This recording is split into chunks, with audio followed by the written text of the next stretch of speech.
Hey everyone, let me ask you something. When you think about homeowner tax benefits, what's the first thing that comes to mind? Mortgage interest, maybe property taxes, and then that's usually where the conversation stops. But here's what most homeowners don't realize. Mortgage interest is just the tip of the iceberg. There's an entire layer of tax strategy underneath homeownership that most people don't understand, don't track, or completely ignore. And we're not talking about just a few $100s here. In most cases, we're talking 5 figures over time. Today, I'm going to break down what most homeowners miss, the difference between deductions and credits, how renovations can become tax assets for you, why your receipts matter more than you think, and how to sell smart so you keep more of the equity that you've built over time. If you own a home, plan to own a home, or ever plan to sell one, this is one of those videos that can genuinely change your financial trajectory. So let's get into it. First, let's talk about what everyone thinks that they know. That's the standard deductions, mortgage interest, property taxes, and the standard deduction itself. Most people assume that if they take the standard deduction, homeownership tax benefits don't really add up after that. That's not entirely true.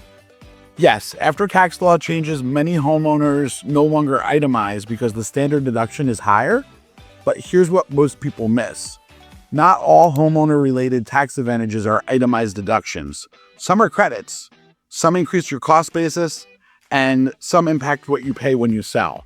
So if you've mentally checked out after hearing standard deduction, you could be overlooking thousands of dollars over time. Let's clear up some common misconceptions.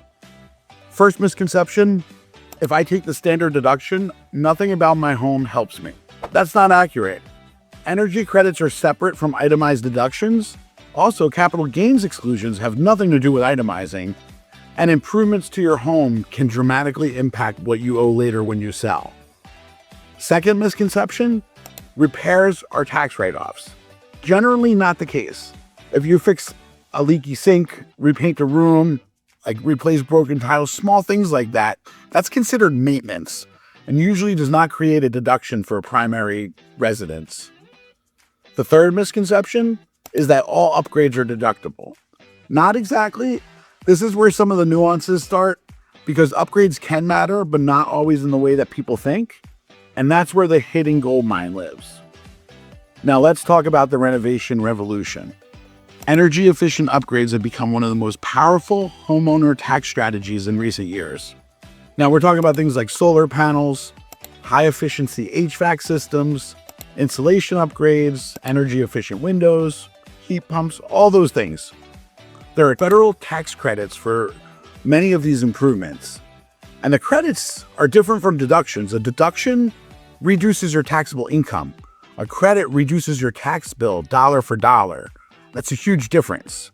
So if you qualify for a $2,000 tax credit, that's $2,000 directly off your tax liability, not a percentage, direct $2,000 off. And these credits have expanded in recent years. But here's the key. You definitely need proper documentation, manufacturer certifications. For things that were installed, you need proof of installation. This is stuff you can't recreate from memory later, so take good records. If you're upgrading your home anyway, it makes sense to align your projects with available credits. Now let's draw an important line. Capital improvements versus repairs. A capital improvement adds value to your home, prolongs its life, or adapts it to new uses.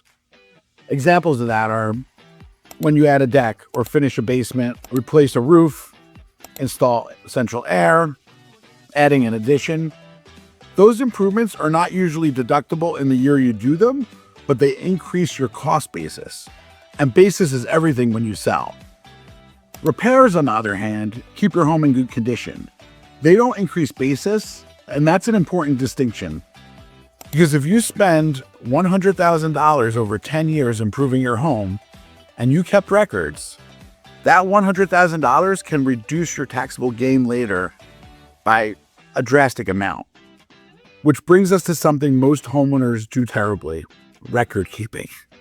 If you don't keep receipts, invoices, documentations, you lose leverage later.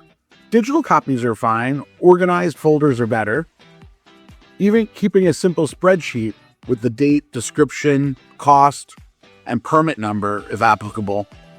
That can save you a huge headache when you sell, because basis is not just what you pay for the home, it's what you invested into it.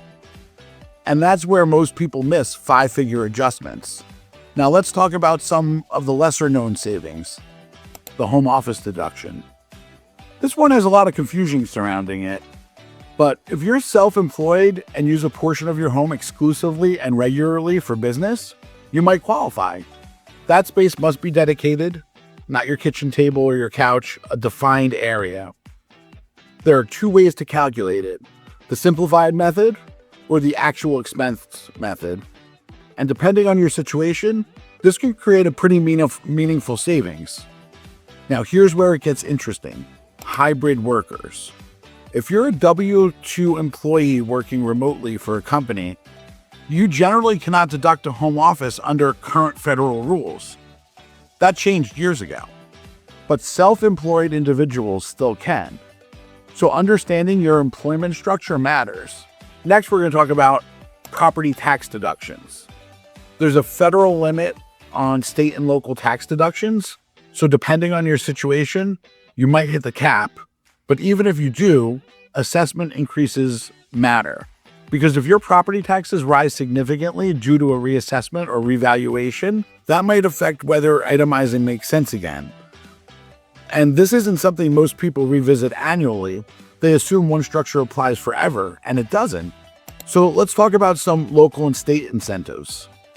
Some states offer rebates or credits for energy upgrades, historic preservation, first-time buyers programs. I've done a lot of videos on that.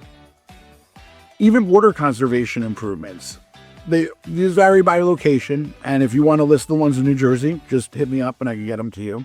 And most homeowners never check. They assume that if something were available, somebody would tell them. But tax strategy rewards proactive behavior, not passive waiting. You got to find these tips, these things that I'm sharing with you. They don't just tell you this when you do your taxes. So now let's shift to selling smart. This is where big money decisions happen. There's something called the primary residence capital gains exclusion. If you lived in your home for at least 2 of the last 5 years before selling, you may exclude up to $250,000 of gain if you're single, up to $500,000 in gain if you're married filing jointly. That's huge, but timing matters. If you sell before you meet that 2-year threshold, you could lose the exclusion and have to pay the normal taxable gain on it. If you convert your home into a rental or wait too long, you could complicate your eligibility as well. Timing is not random, it's strategic. Now, let's say your gain exceeds your exclusion. There's reinvestment strategies in certain scenarios. For investment properties, there's options like structured exchanges that allow deferral. For primary residents, planning around timing and basis becomes critical. And this is where most people underestimate how much improvements matter.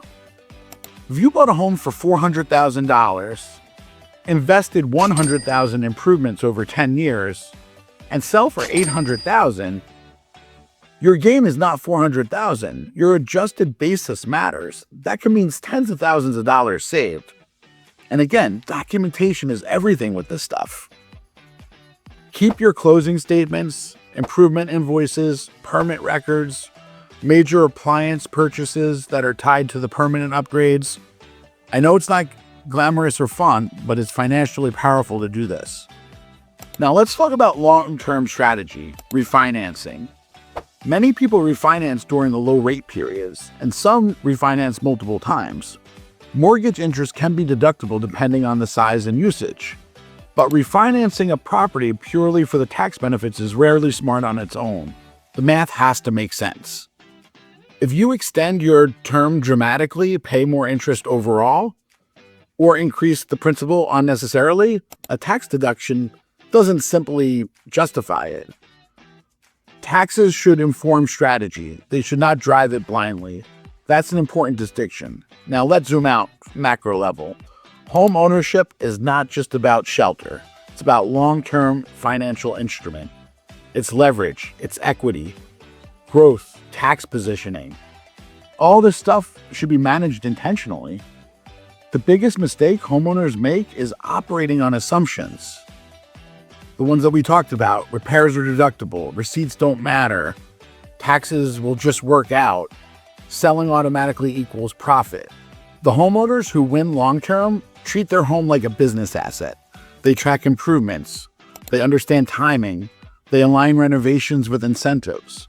They consult professionals when complexity increases.